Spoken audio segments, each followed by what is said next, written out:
Dear friends, welcome to my YouTube channel. Today we will learn about drafting a speech in this video.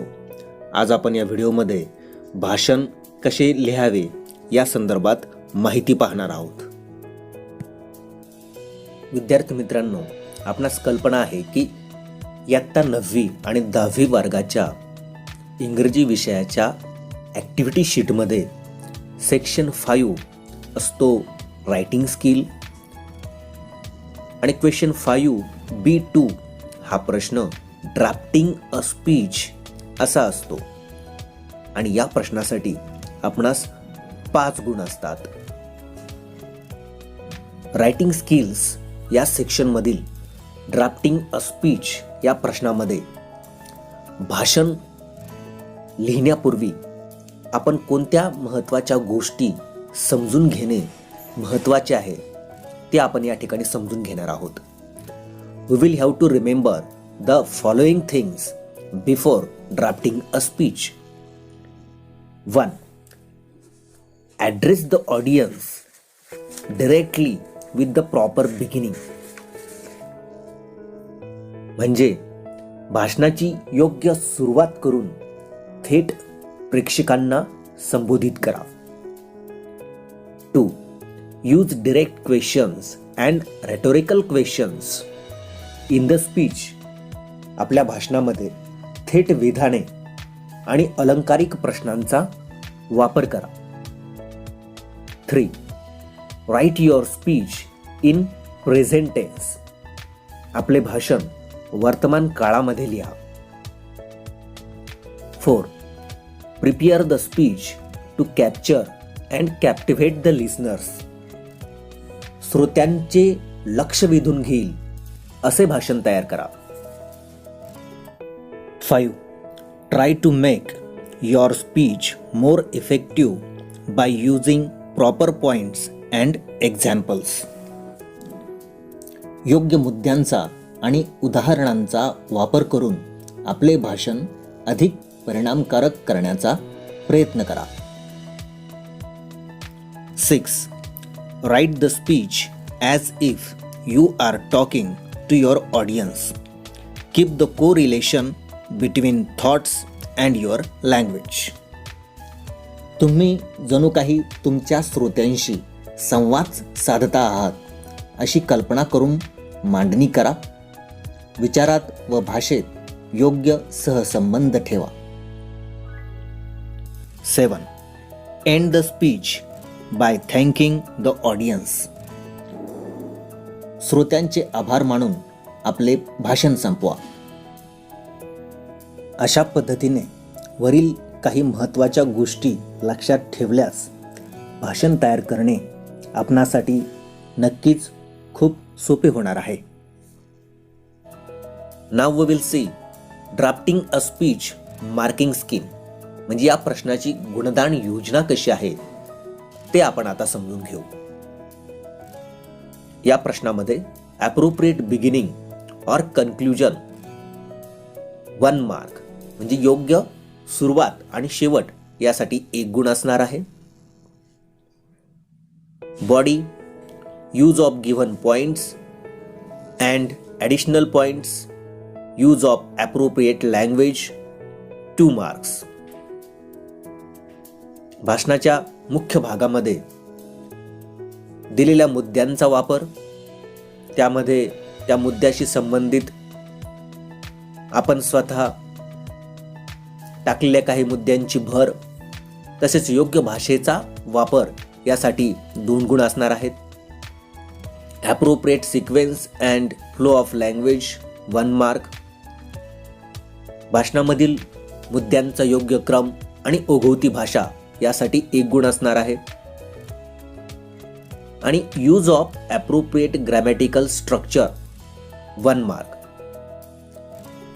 म्हणजे योग्य व्याकरणाच्या रचनांचा उपयोग यासाठी 1 गुण असणार आहे. अशा पद्धतीने हा प्रश्न 5 गुणांसाठी असणार आहे. Now we will see the format of speech. आता आपण भाषणाचं स्वरूप कशा पद्धतीने असतं ते समजून घेऊ. भाषणामध्ये खालील महत्त्वाचे भाग असतात. पहिला जो महत्त्वाचा भाग आहे तो आहे ग्रीटिंग और सॅल्युटेशन म्हणजेच अभिवादन. नंतर येणारा महत्त्वाचा भाग असेल इंट्रोडक्शन म्हणजेच परिचय. नंतर येणारा तिसरा महत्त्वाचा भाग असेल बॉडी ऑफ द स्पीच म्हणजेच भाषणाचा मुख्य भाग. आणि शेवटचा जो महत्त्वाचा भाग असणार आहे तो असणार आहे कन्क्ल्युजन म्हणजेच भाषणाचा शेवट. आता या प्रत्येक भागाविषयी आपण थोडक्यात माहिती पाहू. पहिला भाग आहे ग्रीटिंग और सॅल्युटेशन म्हणजेच अभिवादन. आपलं भाषण सुरू करत असताना आपण तेथे उपस्थित असलेल्या श्रोत्यांना अभिवादन करणे अपेक्षित आहे. यासाठी आपण खालील वाक्यरचनांचा उपयोग करू शकतो, जसे की good morning one and all present today, किंवा honourable chairperson, respected headmaster, teachers and my dear friends, किंवा respected headmaster, teachers and my dear friends, किंवा my dear teachers and friends. अशा विविध वाक्यरचनांचा आपणास उपयोग करता येईल. दुसरा जो महत्त्वाचा भाग आहे तो आहे इंट्रोडक्शन म्हणजेच परिचय. थोडक्यात भाषणाचा जो विषय आहे त्याचा परिचय आपणास या ठिकाणी करून देणे अपेक्षित असते. या ठिकाणी देखील आपण खालील वाक्यरचनांचा उपयोग करू शकतो, जसे की if we think about the situation around us we notice that, किंवा I will focus on one major issue, I will focus on two major issues, I will focus on 3 major issues, किंवा today I would like to express my views on, किंवा the purpose of this speech is, the aim of this speech is. अशा पद्धतीने वरील वाक्यरचनांचा आपण introduction या भागामध्ये उपयोग करू शकतो. तिसरा जो महत्त्वाचा भाग आहे तो आहे बॉडी ऑफ द स्पीच म्हणजे भाषणाचा मुख्य भाग. यामध्ये आपण काय करावं तर arrange the speech according to the given points. आपणास दिलेल्या मुद्द्याला अनुसरून आपण भाषणाची मांडणी या ठिकाणी करावी. Add more points related to them. आपणास भाषण तयार करण्यासाठी जे मुद्दे दिलेले आहेत त्या मुद्द्याशी संबंधित आपण स्वतः देखील काही मुद्द्यांची भर येथे टाकावी. Use proverbs and examples to explain the points. आपले मुद्दे अधिक स्पष्ट करण्यासाठी आपण म्हणी किंवा उदाहरणांचा उपयोग करावा. Use simple language. सिंपल लँग्वेजचा या ठिकाणी उपयोग करावा. म्हणजे भाषण लिहिताना आपण सोप्या शब्दांचा वापर करावा आणि छोट्या छोट्या वाक्यांमध्ये आपले भाषण लिहावे. चौथा आणि शेवटचा जो महत्त्वाचा भाग आहे तो आहे कन्क्ल्युजन म्हणजेच भाषणाचा शेवट. भाषणाचा शेवट करत असताना आपण खालील काही वाक्यरचनांचा उपयोग करू शकतो, जसे की thank you everybody for listening to my speech किंवा थँक्यू. आता आपण ड्राफ्टिंग अ स्पीच म्हणजे भाषण कशा पद्धतीने लिहावे हे समजून घेण्यासाठी एक उदाहरण पाहणार आहोत. We will see one example of how to write a speech. प्रश्न आहे, There is an inter-school elocution competition in your school on Mother's Day. The topic is My Mother. Prepare a speech using the following points.